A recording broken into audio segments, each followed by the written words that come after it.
বাংলাদেশের একমাত্র নোবেল পুরস্কার প্রাপ্ত সম্মানিত ব্যক্তিত্ব, অর্থনীতিবিদ এবং বহু পরিচয় দেশ এবং বিদেশে যিনি সম্মানিত ডক্টর মোহাম্মদ ইউনূস। তার বিরুদ্ধে ২০০ মামলা দায়ের করা হয়েছে এবং ২০০ মামলার যে দায় এবং দায়িত্ব মাথায় নিয়ে তিনি অনবরত কোর্ট কাছারিতে সময় পার করছেন। এখন যে গরম, প্রচণ্ড গরম, ৪২ ডিগ্রি সেন্টিগ্রেড, এবং বাংলাদেশের ৪২ ডিগ্রি সেন্টিগ্রেড এটি মোটামুটি সৌদি আরবের ৫৫ ডিগ্রি সেন্টিগ্রেড তাপমাত্রার চেয়েও ভয়ঙ্কর। এর কারণ হলো সৌদি আরবের বাতাসে আর্দ্রতা নেই, কিন্তু বাংলাদেশের বাতাসে আর্দ্রতা রয়েছে। আর্দ্রতা মানে জলীয় বাষ্প রয়েছে। ফলে সূর্যের যে প্রখর তাপ, তার সঙ্গে সঙ্গে বাতাসে যে জলীয় বাষ্প, এটি শরীরের সঙ্গে লেগে শরীরের ভিতর থেকে যে ঘাম বের করে ফেলে, এই ঘামের কারণে একটি মানুষ কয়েক গুণ বেশি দুর্বল এবং ক্লান্ত হয়ে পড়ে। এবং এই দুর্বিষহ গরমের কবলে পড়ে যারা একেবারে যৌবনবতী, যাদের বয়স, নারীদের বয়স, যাদের বয়স ধরুন 18 থেকে একেবারে 35-এর মধ্যে, টকবগে তরুণী। আমি তরুণী বললাম আগে যে তরুণীদের শরীরে চর্বিটা বেশি থাকে, এনার্জিটা বেশি থাকে। আর অন্যদিকে যারা একই বয়সের তরুণ, তারাও এই রৌদ্রের মধ্যে ঘন্টাখানেক ঘোরাফেরা করলে কিংবা সিঁড়ি বেয়ে উপরে উঠলে, কোনো ক্রাউড মানে ভিড়ের মধ্যে গিয়ে বসে থাকলে অনেকেই জ্ঞান হারিয়ে ফেলবেন। তো এরকম একটি অবস্থার মধ্যে যারা কাজ করছেন, শ্রমজীবী মানুষ, তারা যে কতটা কষ্টের মধ্যে আছেন একমাত্র আল্লাহ রাব্বুল আলামিন জানেন। আর যারা এয়ার কন্ডিশনের মধ্যে থাকেন, ভালো খাবার দাবার খান, মন্ত্রী এমপির পর্যায়ে আছেন, সচিবের পর্যায়ে আছেন, তাদেরকে মোটামুটি 15-20 মিনিট গুলিস্তান মোড়ে যদি ছেড়ে দেওয়া হয়, চারিদিকে যে দুর্বিষহ তাপ উত্তাপ রয়েছে, 10-15 মিনিটের মধ্যেই মোটামুটি তার অবস্থা খারাপ হয়ে যাবে।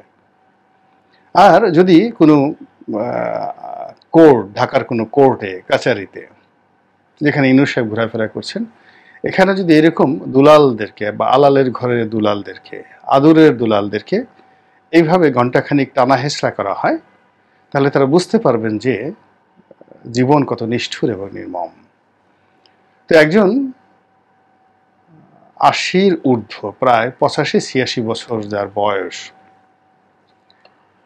এরকম একজন সম্মানিত মানুষ, যিনি অনেক দিন যাবৎ সুখে আছেন, শান্তিতে আছেন, তার শরীর ঠিক শীততাপ নিয়ন্ত্রিত পরিবেশে দেশ বিদেশের সবচেয়ে ভালো একটি জায়গাতে অভ্যস্ত হয়ে পড়েছে, সেই মানুষটিকে এখন 200 মামলা মাথায় নিয়ে এভাবে ঘুরতে হচ্ছে।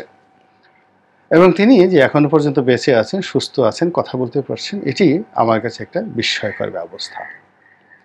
তিনি এই মামলাগুলো মোকাবেলা করে আদৌ বেঁচে থাকবেন কিনা, টিকে থাকবেন কিনা, তার পরিণতি কী হবে এবং কতদিন তিনি থাকবেন, বিজয়ী হবেন না পরাজিত হবেন, এটি আল্লাহ রাব্বুল আলামিন জানেন। কিন্তু এখন যা কিছু হচ্ছে, এটি ইতিহাস হয়ে থাকবে এবং ইতিহাসের কলঙ্ক হয়ে থাকবে, এটি আমি নিশ্চিত। 1। 2 নম্বর হলো যে এখানে আসলে ডক্টর মোহাম্মদ ইউনূসের প্রতি কিছু মানুষের যে রাগ এবং ক্রোধ, এটিকে যদি আপনি শত দিয়ে ভাগ করেন, মানে শতাংশ দিয়ে ভাগ করেন, তাহলে দেখবেন 2-3% ব্যক্তি ইউনূসের প্রতি রাগ, আর বাকি মানে 97-98 যে রাগ, এটা হলো আমেরিকার কারণে এবং ইউরোপের কারণে।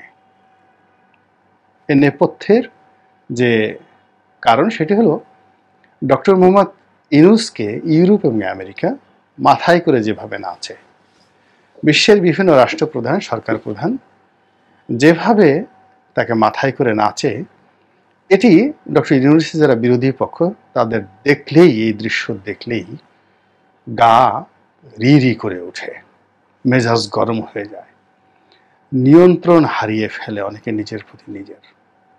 যে আমাদের বাংলাদেশে একজন সাধারণ ইউনূস, গ্রামে হয়তো তিনি যখন ছোট ছিলেন, আমাদের আবহমান বাংলায় তাকে অনেকে দুষ্টিমি করে ইনুসা বলে ডাকত। তো সেই ইউনূসকে নিয়ে এত টানা হেঁচড়ার কি আছে? সে কি আমার মতো এমপি হতে পারবে? আমার মতো মন্ত্রী হতে পারবে? মন্ত্রী এমপি তো দূরের কথা, একটা ইউনিয়নের নির্বাচন করে একটা চেয়ারম্যান হয়ে আসুক না, আওয়ামী লীগ বিএনপির একটা মনোনয়ন নিক না কেন, এটা তো সে পারবে না। হুদাই খালি তাকে নিয়ে ইউরোপ আমেরিকা না বুঝে যে কাজগুলো করছে মূলত আমাকে ছোট করার জন্য।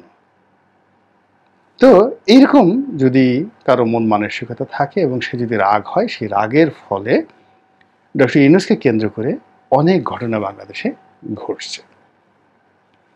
এর অবশ্য কারণও আছে। Barack Obama, Bill Clinton, Joe Biden, mister Blinken, Hillary Clinton, Michelle Obama থেকে শুরু করে আমেরিকার যত রকম সেলিব্রিটি রয়েছে, সরকার পক্ষের এবং বিরোধী পক্ষের, ইউনূসের নামে পাগল। আফ্রিকাতে যান, ইউনূসের নামে পাগল। সেটা সিলভিও মুসেভেনি বলেন, পল কাগামে বলেন, কিংবা অন্য কোনো স্বৈরশাসক বলেন, সেখান থেকে শুরু করে দক্ষিণ আফ্রিকার জ্যাকব জুমা, কিংবা আপনি যদি আর্জেন্টিনাতে যান, ব্রাজিলে যান, সেখানে দেখবেন যে ডক্টর ইউনূসকে নিয়ে কি মাতামাতি। সিলভা ডি লুলা, ব্রাজিলের যে প্রেসিডেন্ট, তিনিও তার জন্য পাগল। বিশ্বের যে সকল নামকরা ফুটবল ক্লাব রয়েছে, ফিফা রয়েছে, বিশ্ব ফুটবল ফেডারেশন যেটা, সেটা রয়েছে, ডক্টর ইউনূসের নামে পাগল। সৌদি বাদশাহ সালমান, তার সন্তান মোহাম্মদ বিন সালমান পাগল। নরেন্দ্র মোদী পাগল। মাহাতির মোহাম্মদ পাগল। চীনের প্রেসিডেন্ট ডক্টর ইউনূসের জন্য পাগল।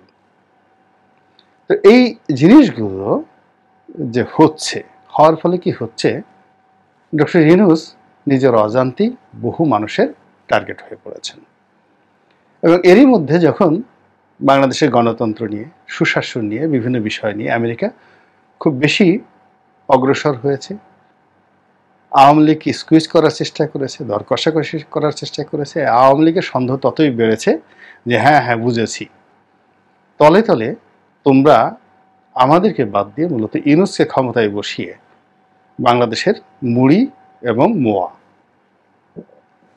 সবগুলি একসঙ্গে খেতে চাচ্ছ, ঘোল মাখন ছানা একসঙ্গে খেতে চাচ্ছ। আমরা তো সে সুযোগ করতে দেব না। তোমাদের কত ক্ষমতা আছে আমরা একটু দেখাই দেবো, হাড়ে হাড়ে তোমাদেরকে দেখিয়ে দেবো, দেখি কি করতে পারো। তো আমাদের দেশে যা হয়, বিশেষ করে একটা গল্প আছে, এক লোক তার মামলা ফাঁসি হবে, এরকম একটা অপরাধ করেছে। তো এরকম এই মামলার এই বিষয়টি দেখভাল করার জন্য সে যাকে নিয়োগ করেছে, তো সেই লোকটি আশ্বাস দিচ্ছে সবসময় কিছু হবে না, কিছু হবে না। তো সেই আসামি, সে দীর্ঘদিন যাবত তার উপর বিশ্বাস করে মনের আনন্দে যাতায়াত করছে, কিন্তু একটা সময় যখন ফাঁসির আদেশ হয়ে পড়লো, তখনও সেই লোককে বলল যে চিন্তা করো না, তোমার কিছুই হবে না। তো যখন একেবারে ফাঁসির মঞ্চে নিয়ে গেল, তখন সেই লোক বলল যে তুমি নিশ্চিন্তে গলায় রশি দিয়ে ঝুলে পড়ো, কিচ্ছু হবে না তোমার, আমরা আছি না তোমার সঙ্গে। তো এই বিষয়টি এই সময়টাতে খুব বেশি আলোচনা হচ্ছে। ডক্টর ইউনূসের যে দুর্ভোগ এবং দুর্দশা ইউরোপ এবং আমেরিকার জন্য, সেই ইউরোপ এবং আমেরিকা ডক্টর ইউনূসকে নিয়ে যে মাতামাতি করেছে, কিন্তু সময় মতো তার পক্ষে দাঁড়াতে পারেনি। তাকে এখন ইউক্রেনের পর্যায়ে ফেলে দিয়েছে, তাকে এখন গাদ্দাফির পর্যায়ে ফেলে দিয়েছে, তাকে এখন সাদ্দাম হুসেনের পর্যায়ে ফেলে দিয়েছে, এবং সে তার প্রাণ নিয়ে এখন ত্রাহি ত্রাহি অবস্থায় মধ্যে পড়েছে। এবং সে যখন আকুতি জানাচ্ছে বেঁচে থাকার জন্য, ঠিক সেই সময়টাতে আমেরিকার যারা লোকজন রয়েছে, যারা ডক্টর ইউনূসকে এই পর্যায়ে নিয়ে গেছে, তারা এখন মোছে তা দিচ্ছে এবং ঘটনা পর্যবেক্ষণ করছেন। তাদের বক্তব্য হলো আমরা দেখছি, এটা আমাদের নজরে আছে, কি হচ্ছে না হচ্ছে আমরা বুঝতেছি, দেখি কি হয়। তারা নস্যি লাগিয়ে, নাকে নস্যি লাগিয়ে তারা চিন্তা করছে যে দেখি কি হয়, আর কয়শো মামলা দিতে পারে, 200 মামলা একটা মামলা হলো, 2000 মামলা দেখ না, দেখি কি হয়, দেখি ডক্টর ইউনূস কতদিন বেঁচে থাকে। একজন মানুষ 80-86 বছর পর্যন্ত বেঁচে আছে, এ লোকের যদি ন্যূনতম লজ্জা থাকতো, সে তো এতদিন বাঁচত না। তার লজ্জা নাই, তাই বেঁচে আছে। তো সে দেখি আর নির্লজ্জের মতো কতদিন বাঁচতে পারে। অথবা এত বুড়া মানুষের বাংলাদেশে এত অসুখ হয়, বিসুখ হয়, এই লোকটার কোনো অসুখ হয় না, জ্বর হয় না, একদিনও সে বলে না যে আমি আজকে কোর্টে হাজির হতে পারলাম না, আজকে আমার এই সমস্যা হয়েছে, বার্ধক্যজনিত এই সমস্যা। তো যার এত স্পিরিট, এত শক্তি, দেখি তার কতটুকু তেল আছে।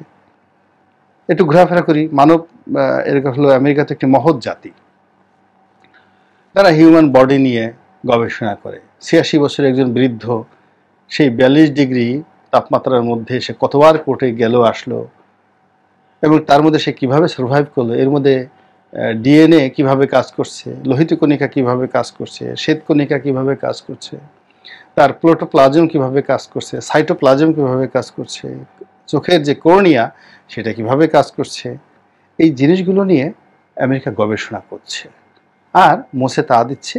এবং ডক্টর ইউনূসের প্রাণ শক্তি দেখে আর ইউনূস বিরোধীদের যে তাগত হেড়ম, এটা দেখে তারা অবাক হয়ে ভাবছে, এও কি সম্ভব? আমরা হুদাই ইরানকে ভয় পাই, হামাসকে ভয় পাই, কিন্তু আমাদের বোধহয় ভয়ের যে রাজত্ব, সেই রাজত্বে নতুন প্রতিভূ স্থাপন করা দরকার।